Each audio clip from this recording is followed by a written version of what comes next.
Good morning दोस्तों। आज हम देखने वाले हैं द स्पेसिफिक रिलीफ एक्ट 1963 का एक इम्पॉर्टेंट सेक्शन, और वो है सेक्शन नंबर 7। सेक्शन नंबर 6 जो कि बहुत ही इम्पॉर्टेंट है, मैंने पहले ही आपको बता दिया है, आप जाके प्लेलिस्ट पर देख सकते हैं।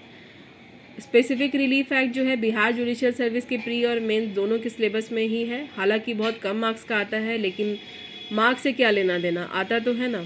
हाँ, ये है कि हम जिनके वेटेज ज़्यादा हैं, जिनसे ज़्यादा नंबर के क्वेश्चन आते हैं, उन्हें हम ज़्यादा पढ़ते हैं और इसे कम पढ़ते हैं, लेकिन पढ़ना तो है।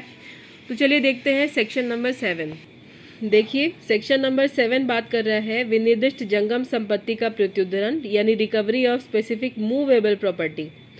इसके जस्ट पहले वाला जो सेक्शन है, यानी कि सेक्शन 6, वो बात करता है suit by person disposed of immovable property, यानी जब आपको इमूवेबल प्रॉपर्टी की रिकवरी चाहिए तो उसके लिए सेक्शन 6 है। मूवेबल प्रॉपर्टी की रिकवरी की बात होगी तो सेक्शन 7 हम करेंगे। क्योंकि ये एक सिविल लॉ है, इसीलिए सिविल प्रोसीजर कोड के जो प्रोसीजर है वही यहाँ पर एप्लीकेबल होंगे सूट के मामले में, इंस्टीट्यूशन के मामले में। तो यहाँ पर बोल रहा है कि जो भी व्यक्ति किसी विनिर्दिष्ट संपत्ति के कब्जे का हकदार है, जैसे कि आपका किसी मूवेबल प्रॉपर्टी पर कब्जा है और आप उस पर हक रखते हैं, तो आप सिविल प्रोसीजर कोड के जो बताए गए तरीके हैं, उपबंध हैं, प्रोसीजर हैं, आप उसी से उसकी रिकवरी के लिए सूट इंस्टीट्यूट कर सकते हैं। यानी कि आपको जब भी सिविल केस लाना होगा तो सिविल प्रोसीजर कोड ही अपनाना होगा, यानी उसी के तहत कार्यवाही न्यायालय में चलेगी। इसके साथ में 2 स्पष्टीकरण भी है। तो स्पष्टीकरण में, पहले स्पष्टीकरण में बोल रहा है कि जो प्रॉपर्टी का जो न्यासी यानी ट्रस्टी होता है, जिसे दी जाती है देखभाल करने के लिए, उसको ग्रोथ करने के लिए, प्रोटेक्ट करने के लिए, तो वो भी यहाँ पर मूवेबल प्रॉपर्टी को वापस पाने के लिए यानी रिकवरी के लिए केस फाइल कर सकता है। कि जैसे बोल रहा है कि मान लेते हैं किसी न्यासी को कोई जंगम संपत्ति दी गई है और वो उसके कब्जे का हकदार है, तो वो भी यहाँ पर वाद ला सकता है।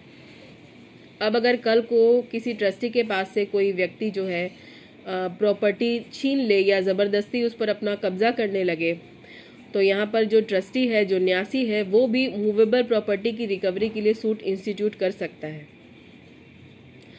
और स्पष्टीकरण 2 बोल रहा है कि जंगम संपत्ति पर वर्तमान कब्जे का कोई विशेष या अस्थायी अधिकार, भले ही किसी व्यक्ति का किसी मूवेबल प्रॉपर्टी पे या जंगम संपत्ति पे कोई कम टाइम के लिए ही कब्जा रहा हो, या उसका उसमें अस्थायी ही अधिकार हो, या फिर कोई स्पेसिफिक अधिकार, मतलब कुछ ही अधिकार दिए गए हैं, सारे ना हो, लेकिन फिर भी वो उस प्रॉपर्टी की रिकवरी के लिए सूट कर सकता है। तो भले ही किसी व्यक्ति का कब्जा कुछ समय तक का हो, या फिर कुछ कम हित और कम अधिकार उसे उस संपत्ति पर मिले हों, फिर भी वो मूवेबल प्रॉपर्टी की रिकवरी के लिए सूट इंस्टीट्यूट करेगा according to specific relief act 1963 का सेक्शन नंबर 7।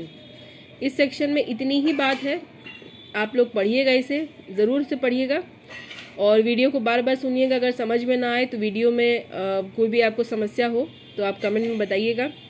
आपका मन करे तो लाइक, सब्सक्राइब, शेयर करिएगा। खुश रहिएगा, दूसरों को भी रहने दीजिए, मन लगा के तैयारी कीजिए। गुड बाय, जल्दी ही मिलेंगे।